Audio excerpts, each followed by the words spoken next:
SER Podcast. Y a medida que avanza la investigación, todo apunta a que lo de esta tarde en Lloret de Mar es un nuevo y cruel doble crimen de violencia machista. Un hombre que ha matado a su mujer, también a su hija, a una de sus hijas, y se ha suicidado después. Radio Girona, Carmen Martínez. La principal hipótesis que se baraja de momento, aunque no se descarta nada, es que el hombre que han encontrado muerto colgado de un árbol en el jardín de la casa ha matado a su mujer y a una hija y después se ha suicidado. Los cadáveres de las dos mujeres los han localizado con signos de violencia en el interior de esta casa, situada en la calle Iguablava, en la urbanización Els Pinars, entre Lloret de Mar y Vidreras. Los Mossos d'Esquadra han recibido un aviso de la Policía Municipal de Lloret poco antes de las 4 de la tarde y la División de Investigación Criminal de Girona se ha hecho cargo de las pesquisas. Están junto con el fiscal de la Audiencia de Girona en el interior del domicilio recogiendo datos que puedan ayudar a esclarecer qué ha pasado y se espera ahora la llegada del juez para que se pueda hacer el levantamiento de los cadáveres. No se conoce la identidad de los 3 fallecidos. Se trata de una urbanización donde residen muchos ciudadanos extranjeros que tienen una segunda residencia en Lloret de Mar.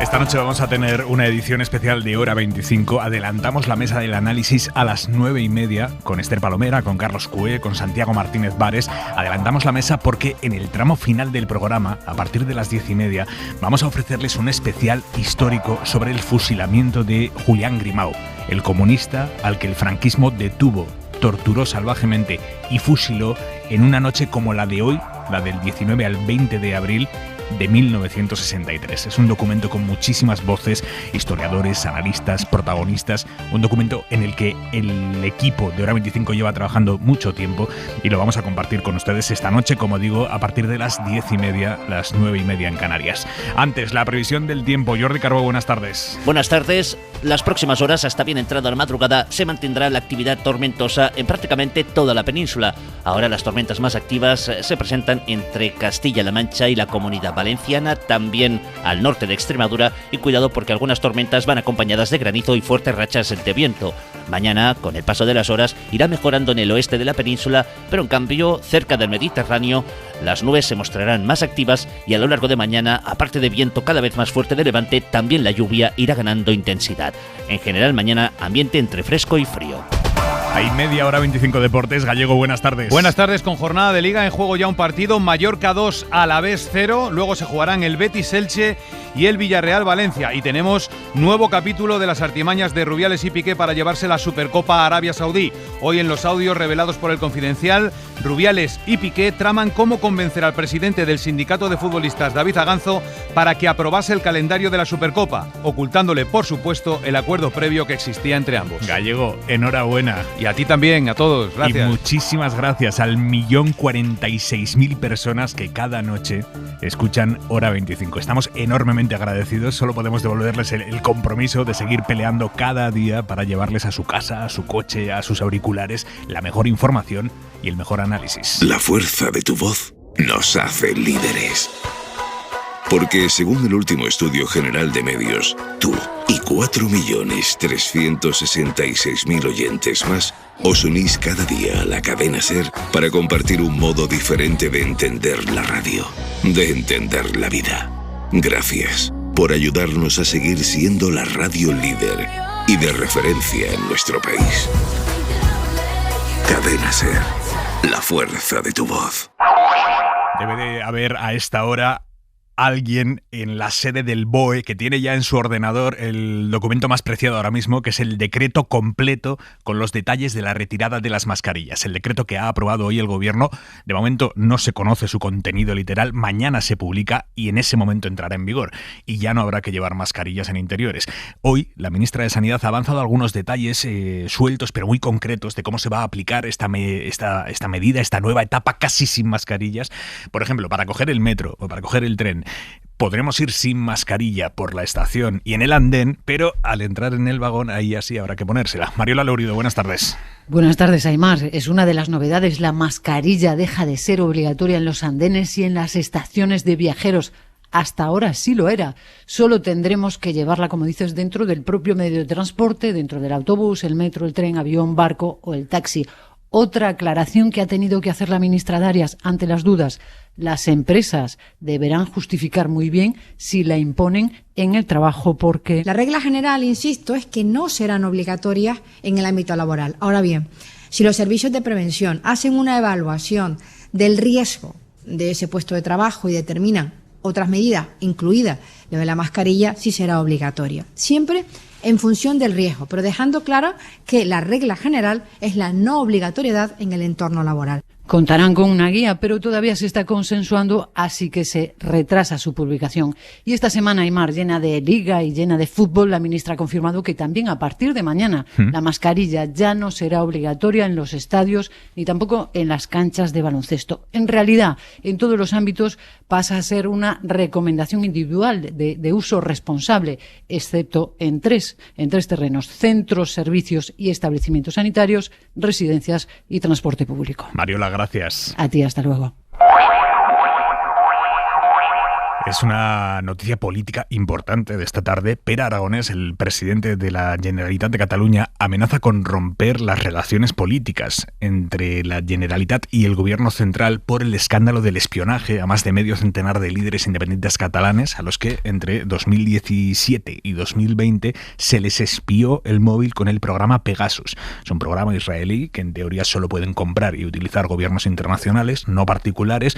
Y a pesar de que el gobierno central insiste en que él no ha tenido nada que ver, Aragonès ha amenazado con congelar las relaciones con el ejecutivo de Pedro Sánchez por lo menos hasta que éste ponga en marcha una investigación interna sobre el caso y depure responsabilidades. Radio Barcelona, Xavi Abello. El presidente de la Generalitat ha asegurado que las relaciones con el gobierno no pueden seguir igual a partir de ahora porque la confianza es mínima tras este caso. Da por sentado que detrás de este espionaje hay organismos del Estado y por ello exige una investigación interna con supervisión independiente para que se depuren las responsabilidades necesarias y también que se facilite la creación de una comisión de investigación en el Congreso. Ha advertido Aragonès que en función de cómo actúe el gobierno ante este caso, habrá consecuencias importantes e inmediatas en la relación entre ambos gobiernos. Hasta que esta asunción de responsabilidades no se produzca, no podemos normalizar las relaciones políticas como el Estado en los términos que los teníamos hace unos días. Lo que ha pasado es absolutamente grave. Aragonès ha admitido que la mesa del diálogo se verá afectada por esta falta de confianza y ha apelado al gobierno para que dé los pasos necesarios para restablecerla. Ha pedido poder hablar del asunto cara a cara con el presidente Pedro Sánchez y ha anunciado que a nivel individual interpondrá una denuncia por el espionaje que le ha afectado a él personalmente. Solo unas horas antes de esa amenaza de Aragonès de o de congelar las relaciones, la portavoz del gobierno central había descartado que eso pudiera pasar o que eso pudiera influir en la relación entre el gobierno de Pedro Sánchez y la Generalitat de Cataluña. Ya no son solo los independentistas catalanes, es el socio de gobierno, Unidas Podemos, que impide explicaciones al propio gobierno. Pablo Echenique, portavoz de Unidas Podemos. Tanto el señor Marlaska como la señora Robles tienen que iniciar inmediatamente una investigación y tienen que rodar cabezas. No puede haber la más mínima sombra de duda, después de lo que hemos vivido con las cloacas dirigidas por el PP. La portavoz del gobierno, Isabel Rodríguez, ha insistido poco después en que en España no se ha espiado a ningún líder político. Este es un país democrático y de derecho. Aquí no se espía, no se interviene en conversaciones, no se interviene en informaciones. Se refiere al gobierno, al Ministerio del Interior, a la Policía, a la Guardia Civil, pero en ese momento le han preguntado a la ministra portavoz. Preguntar también a la ministra portavoz una pregunta muy concreta: si el gobierno puede garantizar que el CNI no ha utilizado el programa Pegasus. Y ahí ya la portavoz del gobierno. Hay asuntos que, porque tratan de la seguridad nacional, es decir, de la seguridad de todos nosotros, de todas nosotras, de la seguridad del país, están protegidos por ley y son materias clasificadas, son asuntos secretos sobre los cuales no puedo darles cuenta, porque me lo prohíbe la ley. La ministra de la que depende el CNI, que es la ministra de Defensa, Margarita Robles, ha pedido comparecer en el Congreso, teóricamente para hablar de algo que no tiene nada que ver con todo esto, pero el propio gobierno asume que el espionaje con el programa Pegasus va a llevarse por delante todo lo demás. Es llamativo porque, aunque Robles quisiera trasladarles algo secreto a los grupos en la comisión que existe para eso, que es la de secretos oficiales, no podría hacerlo, porque esa comisión no está constituida. Carolina Gómez. Aunque quisiera no podría hacerlo, porque esa comisión, la de secretos oficiales, lleva más de 3 años sin reunirse en el Parlamento, desde el 3 de marzo de 2019. No se puso en marcha en la legislatura corta de ese año, de 2019, y no se ha activado tampoco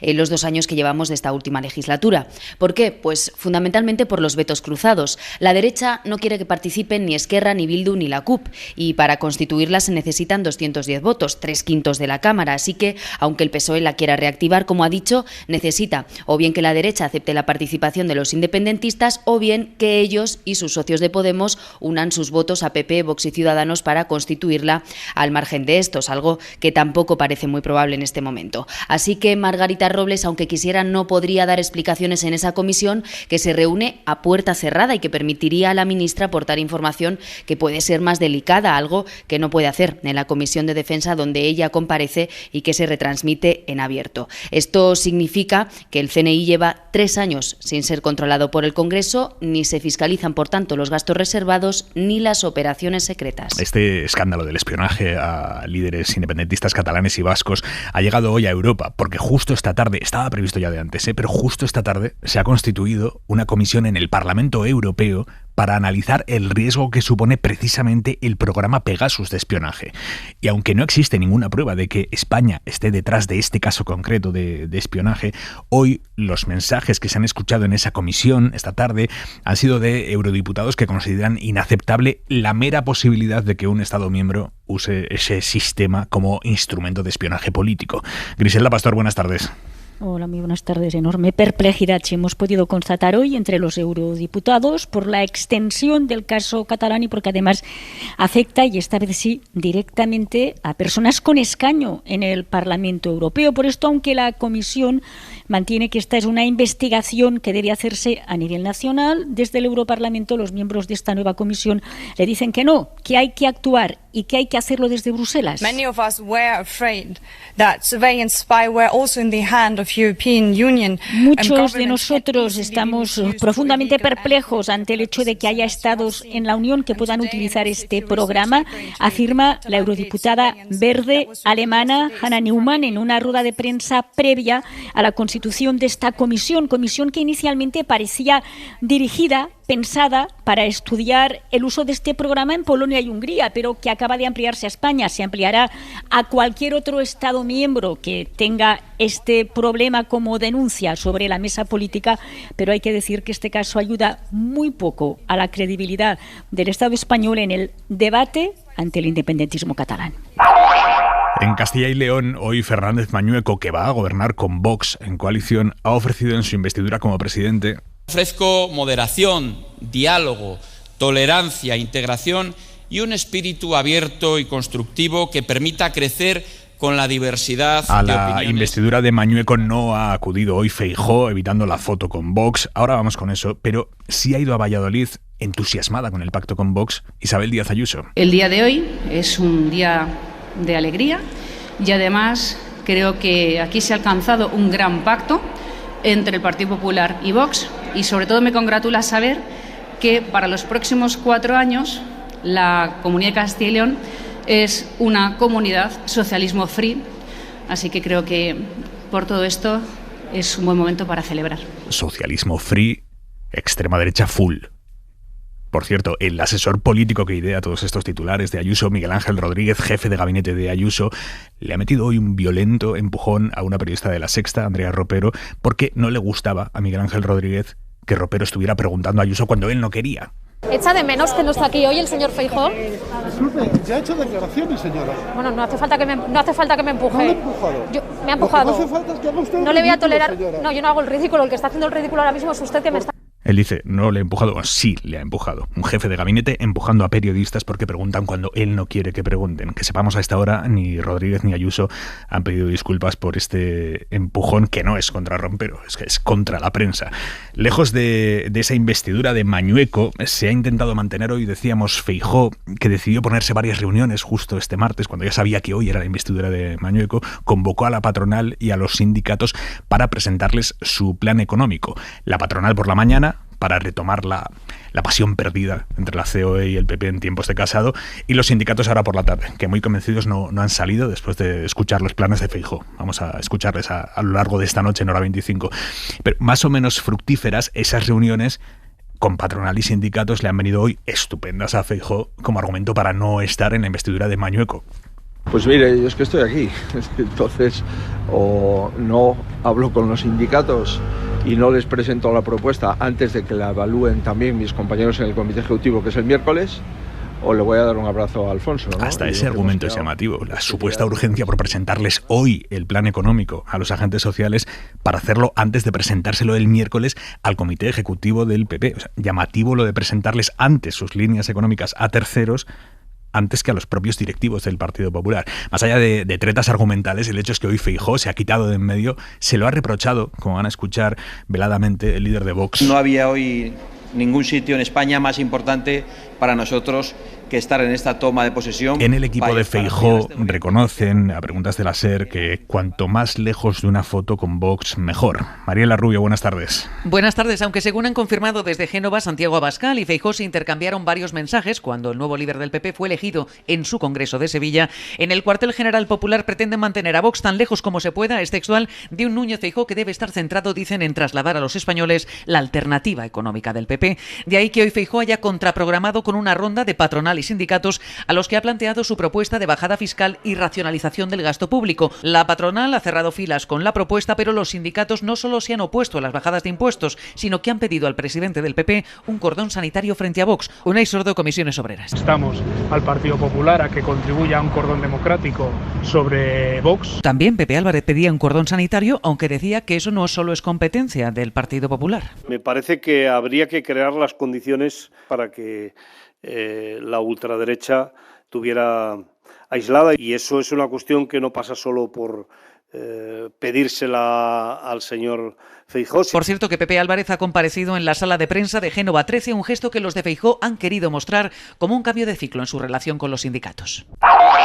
Y la cadena SER ha tenido acceso hoy a los correos que se mandaron entre varios cargos del Ayuntamiento de Madrid, diseñando cómo iba a ser la carta con la que Almeida, el alcalde, avaló ante China a los comisionistas que terminaron llevándose 6 millones de euros para la saca, como ellos decían. Si ya en esta historia todo es de vergüenza, esos mails dan la medida de lo chusco que fue todo el proceso. Hay uno, por ejemplo, un correo en el que ni más ni menos que la responsable de compras del Ayuntamiento de Almeida le dice a una de las secretarias de Almeida cómo tenía que ser la carta con la que Almeida iba a avalar a los comisionistas. Y le dice, hay que poner todo lo que se nos ocurra, sellos, banderas, porque los chinos son muy de eso. Adrián Prado, buenas tardes. ¿Qué tal? Buenas tardes. Sí, en ese mail con el asunto borrador de carta, la responsable de compras explica a una de las secretarias de alcaldía las indicaciones que ha dado la concejala de Hacienda para completar el documento, poner esos sellos y esas banderas que mencionabas. El intercambio de correos se produce a lo largo del 23 de marzo de 2020 y en copias añade a varios responsables del ayuntamiento para que estén al tanto de esta gestión. Además de a la propia concejala de Hacienda, se incluye a la coordinadora general de alcaldía, mano derecha de Almeida, y al que entonces era su jefe de comunicación. Finalmente, es Luceño quien da el visto bueno a las cartas con otro mail diciendo que están perfectas. La portavoz del ayuntamiento ha explicado que lo que hizo Almeida en esta ocasión, también con otros contratos, es hacer esta carta para tratar de facilitar las gestiones en China. Inmaculada Sanz. Que esa es una carta posterior al contrato. Es decir, la negociación estaba cerrada, estaba avalada por todo el Consejo de Administración de la funeraria en la noche del 24 de marzo. Lo cierto es que se estuvo trabajando en esa carta antes de que se formalizara el contrato, aunque se envió ya con la firma del alcalde y los sellos el día 24 de marzo a las 14:40 de la tarde, tal y como consta en otro mail que envía la secretaria del alcalde a la responsable de compras del ayuntamiento. Hora 25. Aimar Bretos. Mañana va a ser el debate crucial en la campaña francesa, a unos días de la segunda vuelta de las presidenciales. Tanto Macron como Le Pen saben que el resultado del domingo va a depender en buena medida de lo que hagan los que en primera vuelta apoyaron al izquierdista Jean-Luc Mélenchon. Él, el líder de la Francia insumisa, se había limitado hasta ahora a pedir a los suyos que no voten a la candidata de extrema derecha. Acaba de ofrecer una entrevista en prime time en televisión allí en Francia. Ha cambiado en algo su mensaje, Sánchez, corresponsal en París. Sara Canals, buenas tardes. Buenas tardes. Pues no, mantiene su posición respecto a la segunda vuelta. Ha vuelto a rogar varias veces no votar a Marine Le Pen y continúa sin pedir un voto explícito para el presidente Macron. Se ha justificado diciendo que sus votantes no esperan de él que él les dé instrucciones. Se ha dirigido también a los abstencionistas, a quienes ha pedido que se movilicen, pero sobre todo ha reclamado a su electorado y a la izquierda francesa que le elijan primer ministro. Le escuchamos. Je demande aux Français de m'élire Premier ministre. Ha hecho un llamamiento a votar masivamente por su partido en las elecciones legislativas que tendrán lugar en 2 meses para forzar una cohabitación. Eso podría ocurrir si el próximo presidente no logra una mayoría en el Parlamento. En este caso, Mélenchon podría ser elegido como primer ministro si obtuviera la mayoría de diputados. Un objetivo ambicioso. El izquierdista habla de las legislativas como una tercera vuelta electoral en la que busca, dice, que la izquierda tenga una voz en el próximo mandato, y ha dicho que no quiere que Le Pen tome el país ni que Macron tome el poder. Y aquí en España se está produciendo ahora mismo una foto llamativa en el espacio de Podemos. Es la presentación del libro de Pablo Iglesias. Está allí todo Podemos, también Alberto Garzón, no Yolanda Díaz, que asegura que tenía agenda en Galicia. Ana Fernández Vila, buenas tardes.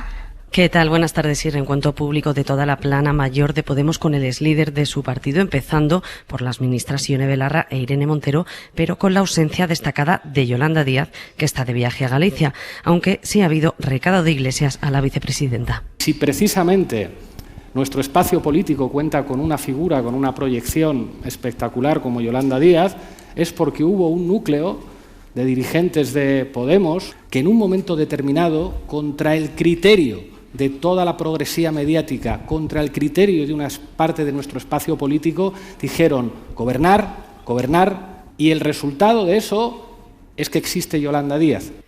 Foto la de hoy de Podemos reivindicándose y reivindicando su valentía, en palabras de Iglesias, en un momento en el que siguen a la espera de saber cómo y cuándo va a construir Díaz su nuevo proyecto político y, sobre todo, qué papel tendrá Podemos en él. Y nos queda la mirada de Xavi Vidal-Folk.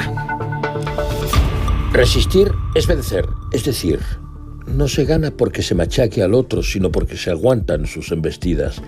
Ganamos porque estamos ahí, no porque imperemos. Esa frase ha sido pronunciada y defendida por algunos escritores y por exploradores de la Antártida, como Ernest Shackleton, cuyo lema familiar rezaba Fortitudine vincimus, resistiendo venceremos, y en numerosas ocasiones por don Juan Negrín, el médico que fue primer ministro de la Segunda República Española cuando la atenazaban las tropas del general Franco. En el erial aplastado de Mariúpol, junto al Mar Negro, ahí donde se rompe la continuidad marítima de los territorios conquistados a sangre y fuego por el autócrata, en una vieja fábrica siderúrgica con olor a cementerio, la de Azovstal, resisten unos 2.500 soldados de la milicia ucraniana. Los muchachos se están defendiendo, musita el presidente Zelensky, aunque seguramente serán vencidos, como se vence al junco, porque la ciudad ya no existe, describe el ministro de Exteriores Dmytro Kuleba. Serán arrasados, pronostica. Desde el domingo pesa sobre ellos la amenaza de ser aniquilados. De poner las armas o seréis eliminados, les azuzan los invasores. Eliminados, un resistente es aquel que siempre vence, aunque eso no figure en los pronósticos y aunque parezca que ha sido aplastado. Suscríbete a Hora 25. Todos los episodios y contenidos adicionales en la app de Cadena SER y en nuestros canales de Apple Podcast, Spotify, iVoox, Google Podcast y YouTube. Escúchanos en directo en la SER de lunes a viernes a las 8 de la tarde.